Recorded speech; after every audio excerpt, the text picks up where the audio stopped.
I walked out of my own house on Thanksgiving night, only I wasn't coming back. The caterers were still setting up in my dining room. 27 guests were due to arrive in 2 hours. And my nephew Marcus and his wife Brittany had just asked me to cover the $3,200 bill they'd racked up without telling me. But I'm getting ahead of myself. Let me start 6 months earlier, when I still believed family came first, no matter what. My name is Dorothy Fletcher. I'm 72 years old, a retired nurse living in Columbus, Ohio. My husband Tom passed away 5 years ago from a heart attack, sudden and cruel, leaving me alone in the 3-bedroom house we'd bought when Marcus was just a baby. Marcus is my late brother's son. When James and his wife died in that car accident 20 years ago, Tom and I raised Marcus from age 8. We had no children of our own. Marcus became ours. I thought I'd done right by him. Put him through college, helped with his first car, stood beside him at his wedding to Brittany 3 years ago. I thought we were close. I should have seen the signs earlier. It started small last spring. Marcus called me one Tuesday evening, his voice tight with stress. "Aunt Dorothy, I hate to ask, but we've got a situation. The transmission died on Brittany's car. The mechanic says $800 to fix it. We're completely tapped out until next paycheck. Could you possibly loan us the money? Just for 2 weeks. I swear we'll pay you back." I hesitated. My monthly income was $2,700 from Social Security and Tom's pension. Not much, but I'd learned to budget carefully. Still, this was Marcus. This was family. "Of course, sweetheart. I'll transfer it tomorrow morning. You're a lifesaver, Aunt Dorothy. Seriously. 2 weeks, I promise." 2 weeks became a month. Then 2 months. When I gently asked about it, Marcus sounded hurt. "I can't believe you're keeping track. We've been struggling, Aunt Dorothy. Brittany's yoga studio isn't profitable yet. My commissions have been down. I thought you understood family helps each other out." Guilt washed over me. "I'm not trying to pressure you. Whenever you can manage it is fine." I never saw that $800 again. 3 weeks later, Brittany called. Her voice was bright and friendly, but there was steel underneath. "Dorothy, I'm in a bind. My credit card got declined at Target. So embarrassing. Could you add me as an authorized user on one of yours? Just for emergencies." Marcus said you wouldn't mind. Something in my stomach twisted, but I pushed it down. "I suppose that would be all right." "Perfect. Just text me the number and security code." Over the next month, charges appeared. $300 at Nordstrom, $400 at Sephora, a $500 purse from Coach. When I called her about it, Brittany laughed. "Oh, those weren't emergencies exactly, but I needed to look professional for my yoga clients. Image is everything in wellness, you know. Don't worry. I'll pay you back when the studio takes off." It never did. My best friend Margaret warned me over lunch at our usual diner that summer. "Dorothy, honey, you're being used. Marcus and that wife of his are bleeding you dry." "They're just going through a rough patch," I said, stirring my coffee. "Everyone struggles sometimes. You're wearing the same 3 outfits on rotation. Your shoes are held together with duct tape. You told me last week you're skipping your blood pressure medication every other day to make it last longer. This isn't a rough patch for you anymore. It's a crisis." She was right. I'd burned through $4,000 of my emergency savings in 3 months. But Margaret didn't understand. Marcus was all I had left of my brother. Wasn't this what family did? The real turning point came in September. Marcus showed up at my door on a Saturday morning looking serious. Brittany sat in the car, her face hidden behind designer sunglasses. "Aunt Dorothy, we need to talk. Can I come in?" My heart sank. I knew that tone. He needed something again. In my living room, Marcus pulled out his phone and showed me photos of a sleek, modern apartment. "This is it. Our dream place. The landlord wants first month, last month, and security deposit. That's $6,000 total. We've got 3 saved. We just need 3 more. Once we move in, we'll save so much on rent that we can pay you back within 6 months. $100 a week. I've got it all calculated. $6,000. That was nearly everything I had left in savings. "Marcus, I don't know if I can—" "Please, Aunt Dorothy." His eyes welled up. "We're living in that terrible apartment with mold in the bathroom. Brittany's developing respiratory issues. The landlord won't fix anything. We're desperate. You're the only person we can turn to. If Mom and Dad were alive, they'd help us. You're my mum now, aren't you?" That broke me. I thought of James, my little brother, who'd looked up to me his whole life. What would he want me to do? All right, I whispered. I'll transfer 3,000 on Monday. Marcus hugged me so tight I couldn't breathe. You're the best. I love you so much. I transferred the money Monday morning. By Wednesday, I saw Brittany's Instagram post about their amazing new apartment, complete with photos of her holding shopping bags from West Elm and Pottery Barn. $1,400 in furniture tags visible in the background. That evening, I opened my banking app and stared at the number. $843. That's what I had left until the end of the month, and it was only September 18th. I sat at my kitchen table and cried for the first time since Tom's funeral. But I was done crying by morning. Something had shifted in me overnight. I pulled out a notebook and started writing down everything. Every loan, every charge, every broken promise. The total came to $9,700 over 5 months. I made 2 phone calls. One to my lawyer, Mr. Henderson, one to my financial advisor, Sarah Chen. I need to protect what's left of my assets, I told them both. And I need an exit strategy. They understood immediately. Over the next 6 weeks, I quietly prepared. Marcus and Brittany had no idea. They thought I was the same pushover Dorothy who couldn't say no. Marcus called me in mid-October, his voice excited. Aunt Dorothy, I have the best news. Brittany's parents are flying in from Seattle for Thanksgiving. We want to host a big family dinner at your place since you've got the most room. Wouldn't that be amazing? My stomach dropped. How many people are we talking about? Oh, not many. Maybe 20, 25. Brittany's parents, her 2 sisters and their families, some of our friends. We'll handle all the planning. You just relax. Marcus, I don't think... Come on, it'll be fun. Like the Thanksgivings when Uncle Tom was alive. You loved hosting. Don't you want to be part of the family? There it was again. The implication that refusing meant I didn't care about family. I'll think about it, I said carefully. 2 weeks before Thanksgiving, Brittany called. Dorothy, so exciting news. We found this amazing catering company. They're going to handle everything. Turkey, sides, desserts, the works. Premium quality. It'll be spectacular. How much does this catering cost? Oh, don't worry about that. It's our treat. Our way of saying thank you for hosting. I didn't believe her for a second, but I played along. That's very thoughtful. The Monday before Thanksgiving, I made my move. I called movers and put most of my furniture in storage. I called a locksmith and had new locks installed. I packed 3 suitcases with clothes and important documents. I arranged to stay with Margaret for a few weeks. Then I waited. Thanksgiving morning arrived. Marcus and Brittany showed up at 9 a.m. with their car full of decorations. We're going to make this place look amazing, Brittany gushed, hauling in boxes of expensive-looking centerpieces. The caterers arrived at 3 p.m. 2 professional staff members wheeled in carts loaded with food. Everything smelled incredible. Turkey, stuffing, sweet potatoes, cranberry sauce, 3 kinds of pie. The head caterer handed Brittany a tablet. If you could just review and sign the invoice. Brittany barely glanced at it before shoving it at Marcus. Babe, can you handle this? I need to fix my makeup. Marcus looked at the screen. His face went white. $3,200? His voice cracked. Yes, sir. Premium holiday menu for 27 guests. It's all itemized there. Marcus turned to me. I was sitting in my armchair, hands folded calmly in my lap. I'd been practicing this moment in my head for days. Aunt Dorothy, there's been a misunderstanding. The caterers think we're paying for this.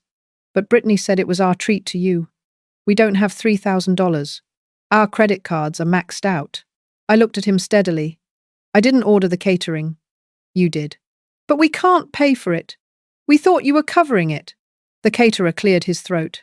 Folks, I need payment before we can leave the food. Company policy.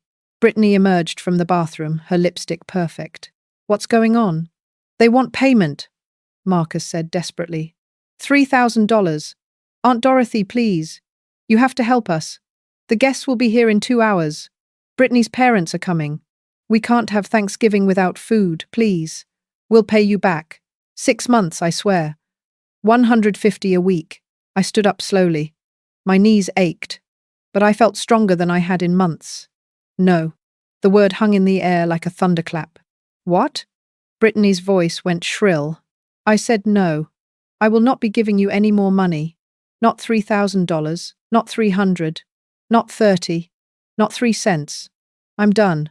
Marcus's face crumpled. Aunt Dorothy, please don't do this. We're family. Family.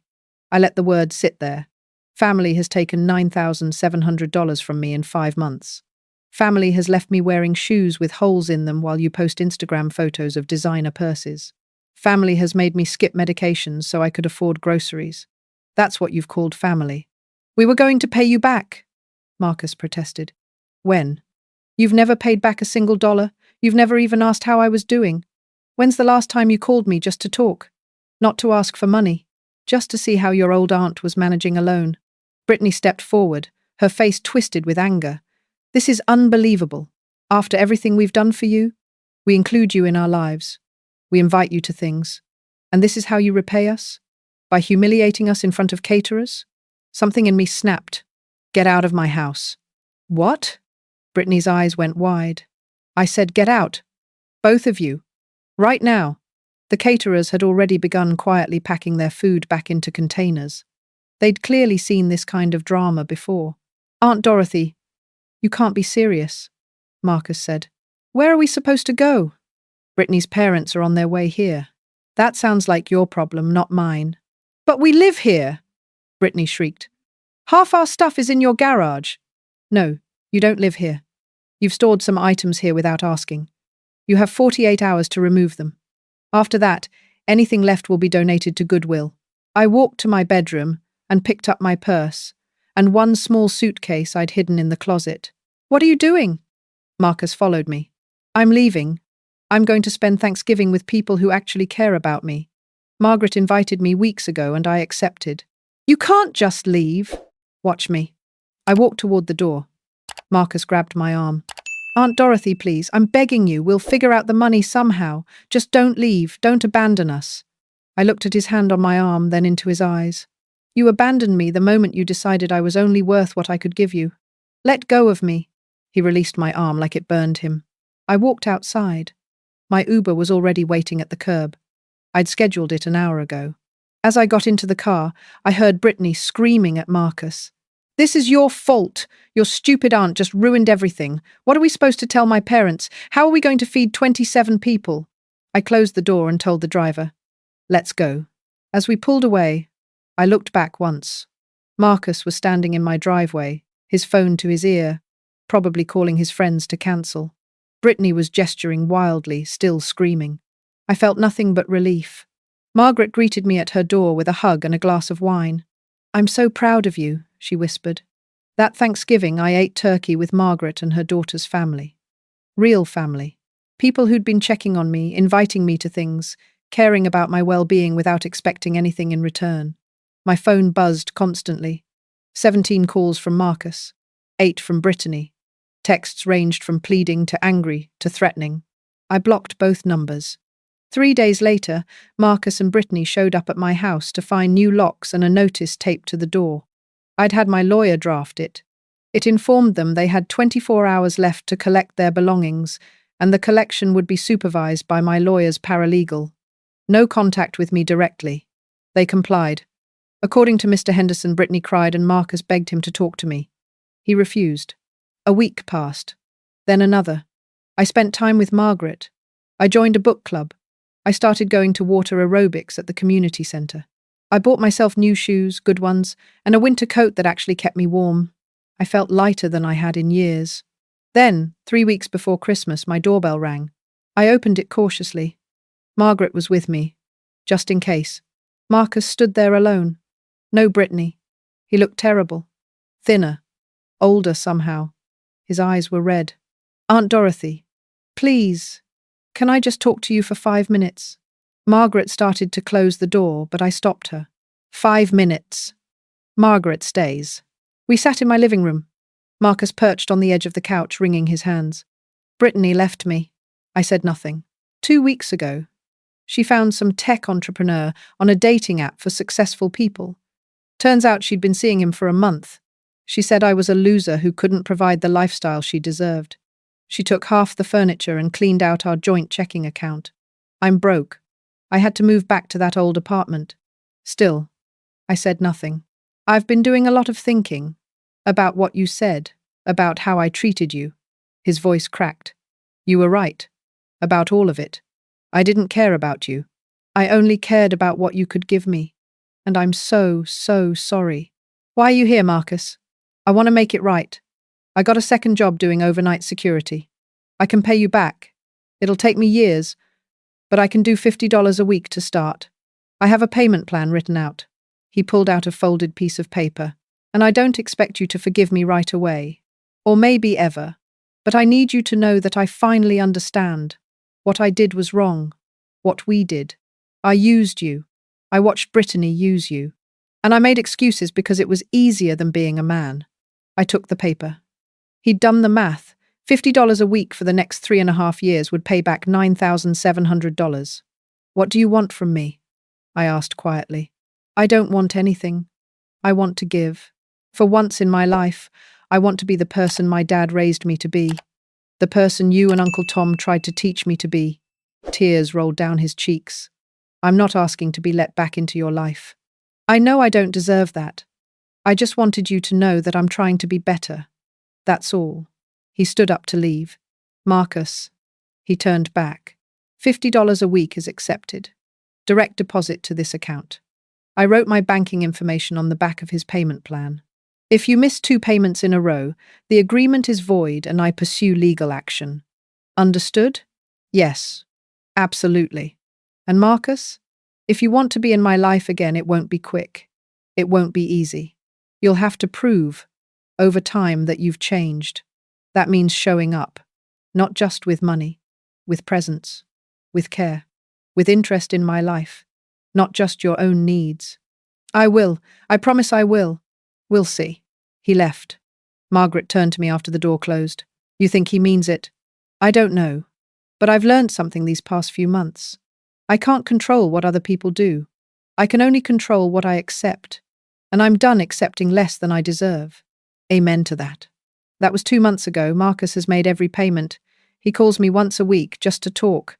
Last Sunday, he asked if he could take me to lunch. Not somewhere expensive. Just the diner Margaret and I like. We talked for 2 hours. About his dad, my brother. About Uncle Tom. About his job. About my book club. He asked questions. He listened. He didn't ask for anything. When he dropped me off, he hugged me carefully, like I was something precious he was afraid to break. Thank you for giving me another chance, he whispered. You're earning it, I said. One day at a time. I don't know what the future holds. Maybe Marcus will prove himself. Maybe he'll fall back into old patterns. But that's his choice to make. I've made mine. I've chosen to value myself, to protect myself, to demand respect instead of begging for scraps of affection. Margaret was right all along. It's never too late to stand up for yourself. Even if it means walking out on Thanksgiving dinner. Even if it means disappointing people who've disappointed you 100 times over. Even if it means being alone for a while, until you find the people who truly deserve a place in your life. I'm 72 years old. I'm a widow. I'm living on a fixed income. And I've never felt more free. That $3,200 Thanksgiving dinner I didn't pay for, best money I never spent.